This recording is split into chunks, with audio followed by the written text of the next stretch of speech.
সাথেই কিন্তু ওরা গ্রেপ্তার দেয় আর কিছু বিএনপির নেতা কর্মী আছে ওরা লগে একটু হত হয় আসলে।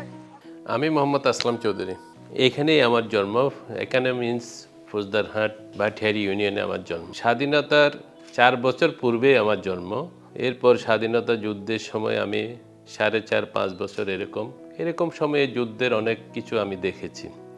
যে আমাদের পরিবার সহ আমরা একটা বড় পরিবার, প্রায় আমার ভাই বোন 7 ভাই 2 বোন, আমরা 9 জনের পরিবার। যুদ্ধের সময় আমাদেরকে এই জায়গা থেকেও পালিয়ে হয়তো দেখা গেছে যে আমাদের পুকুরের ওই পারে চলে যেতে হয়েছে, এবং এরকম একটা পরিস্থিতির মধ্যে আমাদের জন্ম এবং বেড়ে ওঠা। আমরা 81-তে এসএসসি শেষ করে চট্টগ্রাম কলেজে ভর্তি হই। চট্টগ্রাম কলেজে 83 পর্যন্ত সায়েন্সের উপর আমরা লেখাপড়া করি। পরবর্তীতে আমি ট্র্যাক চেঞ্জ করে আমরা অ্যাকাউন্টিং ডিপার্টমেন্টে চলে যাই এবং এখানে অনার্স এবং মাস্টার্স করি চট্টগ্রাম বিশ্ববিদ্যালয় থেকে। পাশাপাশি অনার্স করার পরে আমি চার্টার্ড অ্যাকাউন্টেন্টে ভর্তি হই এবং এটাও পাশাপাশি চলতে থাকে। এক পর্যায়ে আমি বিসিএসে অংশগ্রহণ করে এডুকেশন ক্যাডারে ভর্তি হই। এডুকেশন ক্যাডারে আমার জব হয় আর কি।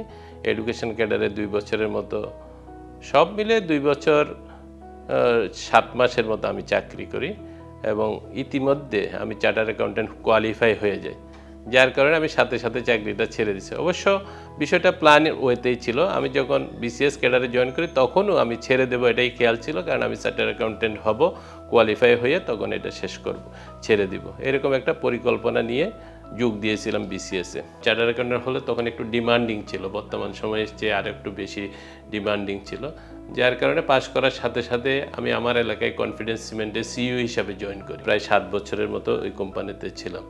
অনেক লোকের চাকরি দিতে পেরেছি, পাশাপাশি সোশ্যাল ওয়ার্ক করেছি। আমি লায়নিজমে যখন ইনভলভ ছিলাম, লায়নিজমের মাধ্যমে এখানে হয়তো কম ভাগ্যবান জনগোষ্ঠীর জন্য আমরা করেছি যে আই অপারেশন, এটা বিনামূল্যে আমরা আই অপারেশনটা করেছি অনেক লোকের। এটার মাধ্যমে আসলে সমাজের লোকদের সাথে সম্পৃক্ততা বেড়ে গেছে এবং পাশাপাশি কিছু বৃত্তি দিতাম। আমার যেহেতু আমি এই এলাকায় গ্রহণ হয়েছি, এই এলাকার মানুষের নিডটা বুঝে অনেক সময় বিভিন্ন আই ক্যাম্প এবং গরিব ছাত্রদের জন্য বৃত্তি, এইসব ব্যবস্থা করার মাধ্যমে আমি কাজগুলো শুরু করি।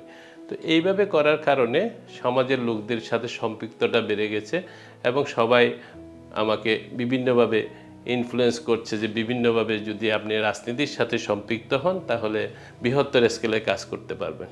আমার ভিতরে একটা উপলব্ধি আসলো যে যদি বৃহত্তর স্কেলে, যদি মনে করেন একটা বড় ব্রিজ করতে চাই, যদি ইকোনমিক জোন করতে চাই মানুষের এমপ্লয়মেন্ট সৃষ্টির জন্য, সেটা আমার একক পক্ষে সম্ভব না এবং সেটার জন্য রাজনীতির সম্পৃক্ততা প্রয়োজন বলে আমি তখনও মনে করেছি এবং মনের ভিতর সেই ভীষণটাকে লালন করে, যদিও এক্সপ্রেস বেশি করিনি। এবং এইভাবে কাজ করতে করতে যখন এক পর্যায়ে সমাজের মানুষগুলো আরও আমাকে অ্যাপ্রোচ করছে, তখন আমি ফাইনালি সিদ্ধান্ত নিলাম যে রাজনীতিতে সম্পৃক্ত হওয়ার। খুব অল্প সময়ের ভিতরে আমি রাজনীতিতে সম্পৃক্ত হওয়ার পরে কাজ করা, জনগণের সাথে কাজ করার মাধ্যমে আস্থা অর্জন করা এবং আমার দলের সাথেও কাজ করার মাধ্যমে দলের চেয়ারপারসন আস্থাভাজন হওয়া এবং প্রত্যেকটি জায়গায় আমি কর্মকাণ্ডগুলি সুচারুরূপে করতে পেরেছি।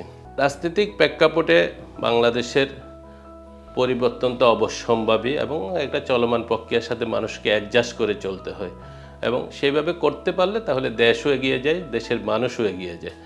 এই বিষয়গুলো মাথায় রেখে রাজনীতিতে সম্পৃক্ত হওয়ার মাধ্যমে যখন কাজ শুরু করি, পরবর্তীতে পর্যায়ে এই আওয়ামী লীগ সরকার কর্তৃক, অর্থাৎ বিগত সরকার কর্তৃক আর কি, আমার এই সামাজিক কর্মকাণ্ড বেশি দেখে তারা আসলে আমার উপর একটা টার্গেট করে নি বিনা কারণে। 2016 সালে এসে ওনারা আমাকে একদম বিনা দোষেই আমাকে অ্যারেস্ট করে প্রায় 8 বছর 5 মাসের মতো, 8 বছর 3 মাস আমাকে জেল খাটায়। জেলে খাটার বিষয়টাও আসলে আপনি হয়তো দেখবেন যে আমি যেদিন অ্যারেস্ট হই তারপরের দিন আমার মেয়ের পরীক্ষা। আমার একটি মাত্র সন্তান আসলে, মেহেরিন আনহার উসমা, সে ও লেভেল পরীক্ষা তার পরের দিনই। তো যখন বিভিন্ন মিডিয়াতে দেখলাম যে আমাকে অ্যারেস্ট করবে, তখন আমার তার উপায়ও ছিল না। আমি চাচ্ছিলাম যে আমার মেয়ের পরীক্ষার পর দিন আমি অ্যারেস্ট হই, সেই হিসাবে আমার মাথায় চিন্তাভাবনা ছিল। কিন্তু আনফর্চুনেটলি 15ই মে আমি অ্যারেস্ট হয়ে যাই, 16ই মে আমার মেয়ের পরীক্ষাটা ছিল। তা আসলে আমার মেয়েটার গ্রোন আপটা ছিল। একজন মা বাবা চিন্তা করে যে তার মেয়েটাকে বা তার সন্তানকে আদর দিয়ে প্রথম পরীক্ষা এসএসসি পরীক্ষায় যেমন যেমন আপনারা দেখবেন যে মা বাবারা বাহিরে দাঁড়ায় থাকে, সেই হিসাবে আমি তো ব্যতিক্রম না। আমার মেয়ের পরীক্ষা দিবে, আমি উপস্থিত থাকব, কিন্তু সেই হিসাবে আমার সুযোগটা হয়নি। এবং সেই দিন তো সুযোগ হয়নি সেটা বড় কথা না, এই 8 বছর ধরে থাকার কারণে আমার মেয়ের গ্রোন আপটাই আমি দেখতে পারিনি। আমার মেয়েটা যে গ্র্যাজুয়েশন শেষ করে, বর্তমানে সে গ্র্যাজুয়েশন শেষ করেছে। আমি জেল থেকে বের হওয়ার পরে এসে দেখলাম যে সে গ্র্যাজুয়েশন শেষ, মাস্টার্স অ্যাডমিশন নেওয়া আছে। তো এই পর্যায়ে আসলে বিষয়গুলো মানে এই সব কষ্টগুলো, আদরের কষ্টগুলো ও মানুষের কিভাবে এক্সপ্লেন করা যাবে সেটা বোঝানো ডিফিকাল্ট। একইভাবে আমার ওয়াইফও, আমার সহধর্মিণী, সেও 8 বছর ধরে এই মেয়েকে গ্রোন আপ করার জন্য অনেকভাবে কষ্ট করেছে এবং তার তো কষ্টের শেষই নাই বলা যায়। এক্ষেত্রে আমি ভিতরে মানুষের নানা কথা এইসবের ভিতর তাকে বড় করতে হয়েছে তার মেয়েকে।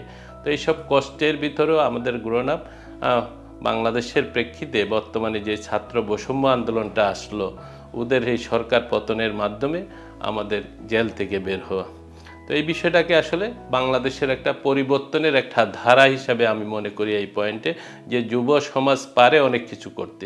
এই যুব সমাজকে যদি আমরা সঠিক দিকে আমরা পরিচালিত করতে পারি, তাহলে এই বাংলাদেশটা সামনের দিনগুলোতে অনেক উন্নত হবে এবং দেশের মানুষের শুধু একদিকে উন্নত না, মানসিকতার উন্নতি হবে, পাশাপাশি অর্থনৈতিক উন্নতি হবে এবং দেশে দক্ষ জনশক্তির মাধ্যমে আমরা সামনের দিনগুলোতে এই বাংলাদেশকে উন্নত বাংলাদেশ এবং নতুন বাংলাদেশে আমরা রূপান্তর করতে পারবো, যে বাংলাদেশের মানুষের অন্য কোনো চাকরির সমস্যা থাকবে না, মানুষের যে কোনো কর্ম করার কোনো সমস্যা এবং দক্ষ জনশক্তি গড়ে ওঠার মাধ্যমে এই বাংলাদেশ বিশ্বের মানচিত্রে সবার মাঝে যাতে পরিচিত হতে পারবে, সেইভাবে আমরা এই বাংলাদেশকে সামনের দিনগুলোতে গড়ে তুলতে পারবো, যদি এই শুভ সমাজকে আমরা সঠিকভাবে কাজে লাগাই এবং এদের সেই মনের মনোভাবটাকে যদি আমরা বুঝতে পারি। পাশাপাশি জনগণের ভালোবাসা যে কী, সেটা আমি যেদিন বের হয়েছি সেদিনেই বুঝতে পেরেছি।